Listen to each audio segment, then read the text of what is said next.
Bismillahirrahmanirrahim. Hello everyone, my name is Sarfaraz Ali. I am 19 years old. I belong to Mianda Chiri village, Tehsil Naseerabad district, Ambassador Fort, Pakistan. And I am currently a student at Rehan College and I have been studying there for the last 8 months. During this time, I have learned many valuable skills and gained confidence in communication and personal development. Today, I am going to have a communication with Maya about an important topic, my goals. So, I hope this discussion will help me and other students understand the importance of setting goals and achieving success in life. So, let's go to Maya.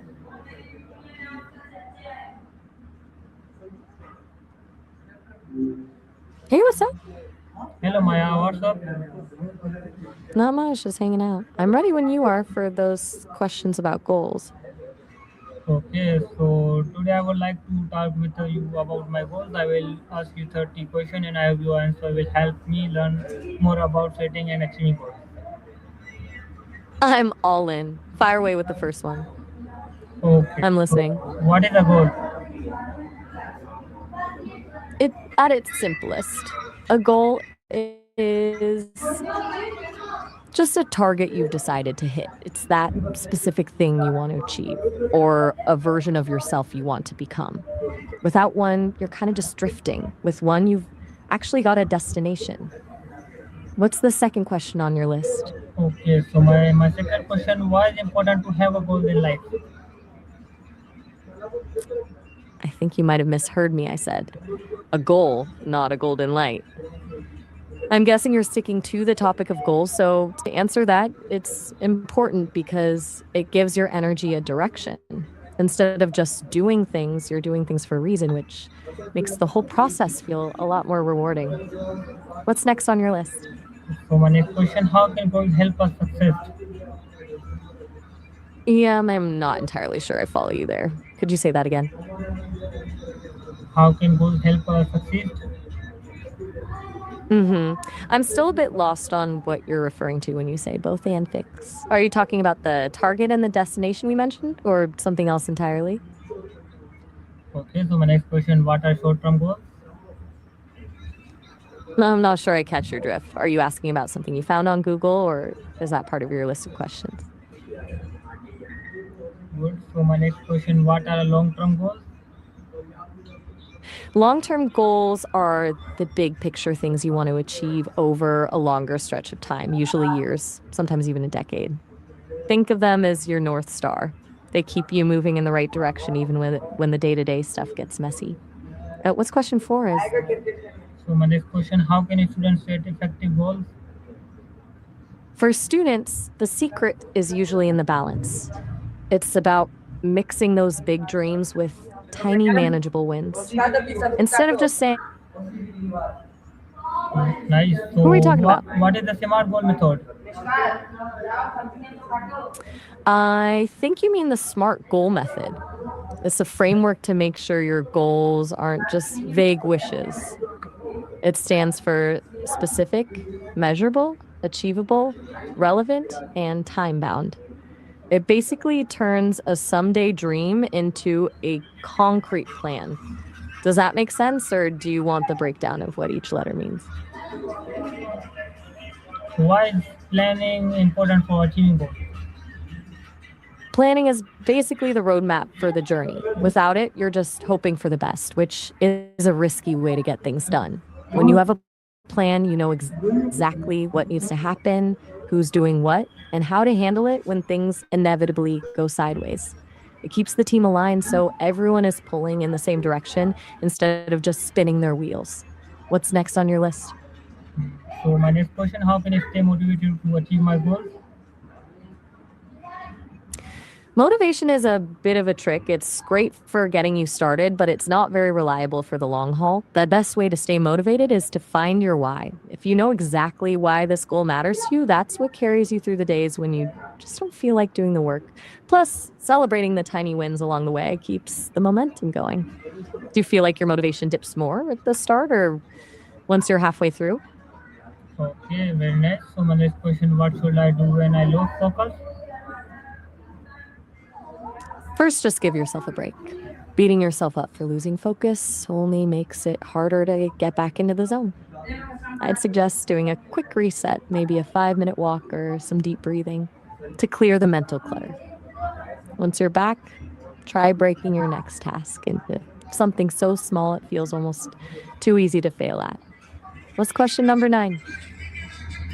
Okay, how can I manage my time better? It's all about how you protect your time, not just how you track it. I'd suggest trying time blocking, where you give every hour of your day a specific job. It stops that feeling of, I'm glad that clicked for you. What role does Ready for the 10th? what role does discipline play in No. achieving goals? Discipline is basically the engine that keeps you moving when motivation runs out. While motivation is the spark, discipline is the habit of showing up even when you're not in the mood. It's what turns a goal from a wish into a reality. What's number 11? Note for number 11, number 13. How can I overcome obstacles in my journey? Obstacles are kind of the only guarantee in any big journey. The first step is to stop seeing them as stop signs and start seeing them as data. When something blocks you, it's usually just telling you that your current approach isn't working, which is a great excuse to get creative with a new one. It helps to zoom out and ask if the obstacle is something you can actually control, or if it's just noise you need to learn to work around. Do you usually find that your obstacles are more internal, like doubt, or external, like not having the right resources? Okay, is failure necessary for success? Absolutely. In the best way possible, yes. Failure isn't the opposite of success. It's more like the training ground for it. Every time something doesn't work, you've just learned one more way that doesn't work, which narrows down the path to what it actually does. Plus, it builds a kind of mental toughness that you can't get any other way. What's question 13? Note for 13, note for 15. What a lesson we can learn from failure?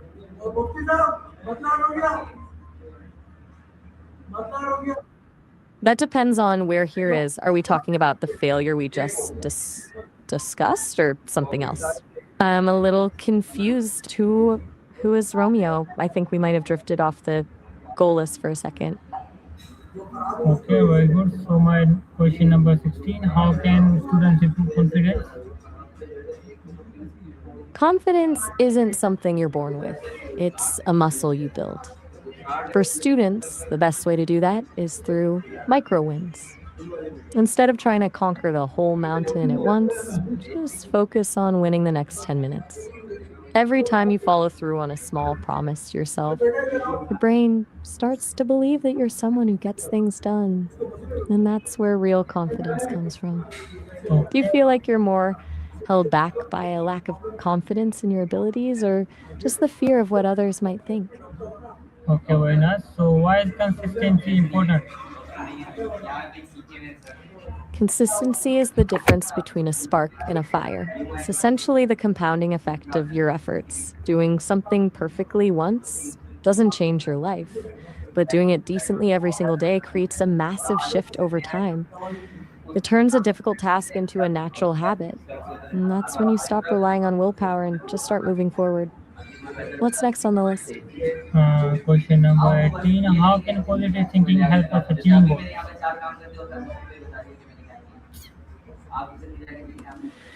I'm assuming you mean positive thinking. When a team is actually optimistic, it changes the whole energy of the room. Instead of focusing on why something won't work, they spend their time figuring out how it could work. It creates this environment where people feel safe to take risks and suggest wild ideas without worrying they'll be shot down immediately. Plus, it's a lot more fun to work with people who believe a win is possible. Do you usually prefer to be the one keeping everyone grounded or the one pushing the optimistic vision? Okay, very good. So my next question, can social media affect our goals? I'm guessing you're asking if social media can be a distraction on our phones, right? It definitely can. Those apps are literally designed to keep you scrolling, which is the the opposite of the focus you need for your goals. It's like trying to run a race while someone is constantly pulling on your sleeve. Do you find yourself getting sucked into the feed more often when you're actually trying to get work done? Okay, so my next question: how can we avoid this restrictions? The best way is to stop fighting your willpower and start changing your environment. I'd suggest putting your phone in another room or using a focus app that locks you out of the tempting stuff. The phone isn't within arm's reach, the urge to scroll usually fades pretty quickly. Do you think a physical barrier would work for you, or do you prefer using software to keep yourself in check? Very good. So my next question: why is education important for achieving goals?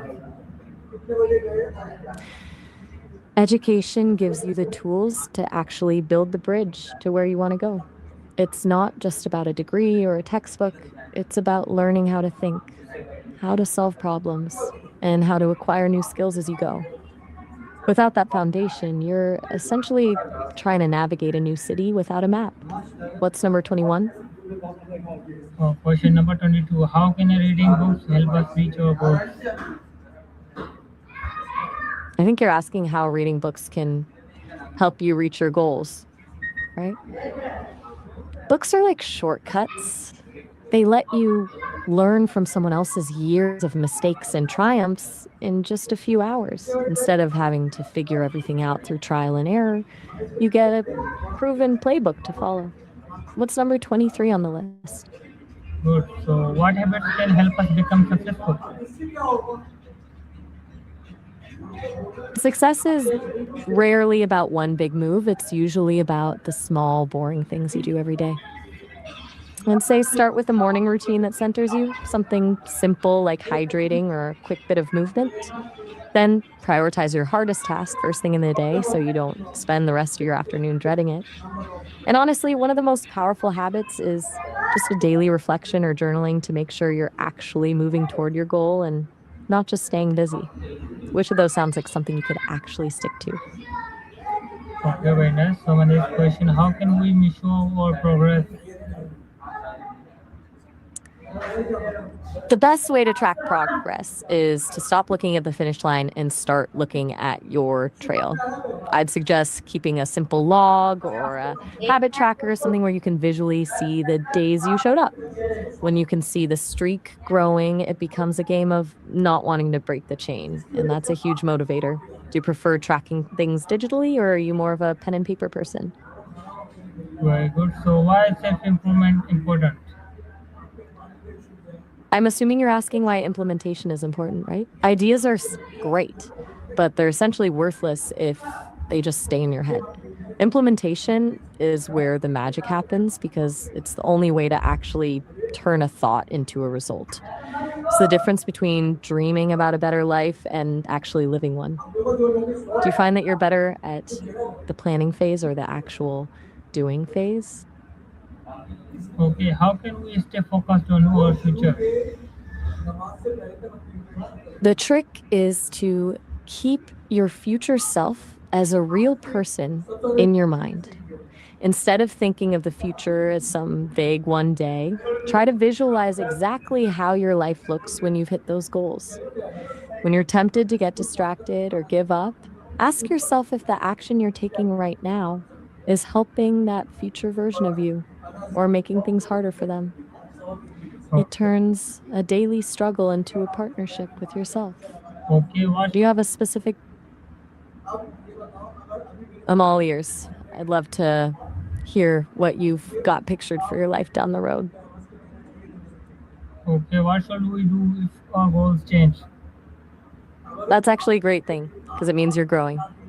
If you realize a goal doesn't fit who you are anymore, it's not a failure to pivot, it's an adjustment.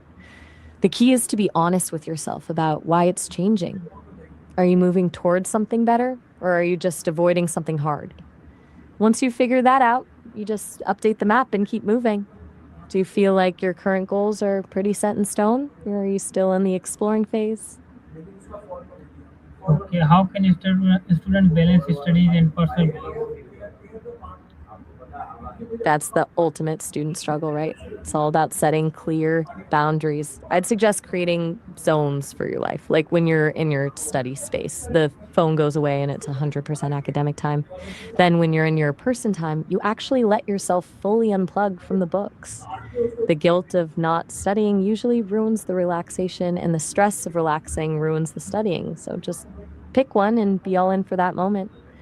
Do you find it harder to stop thinking about school when you're trying to relax or to stop thinking about your personal life when you're studying? Okay, what advice would you give to students about goal setting? My biggest piece of advice would be to stop obsessing over the perfect plan.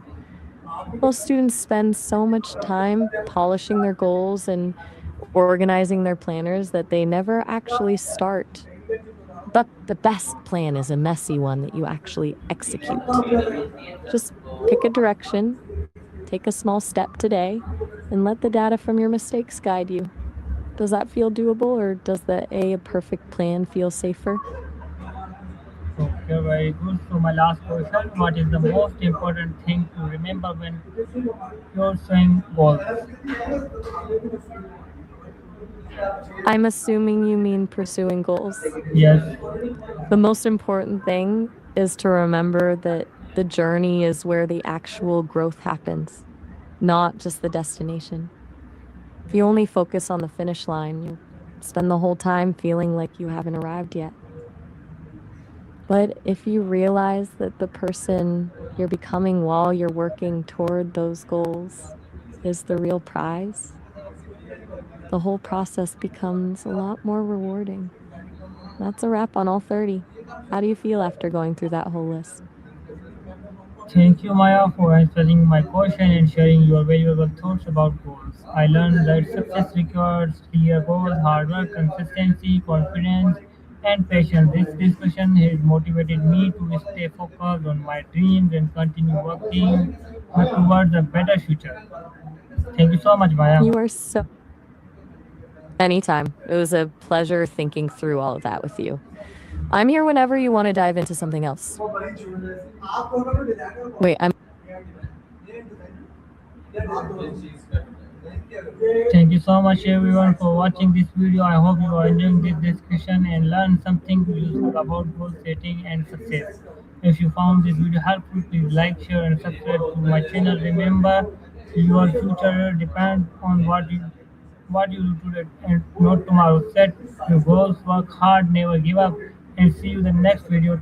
Allah Hafiz.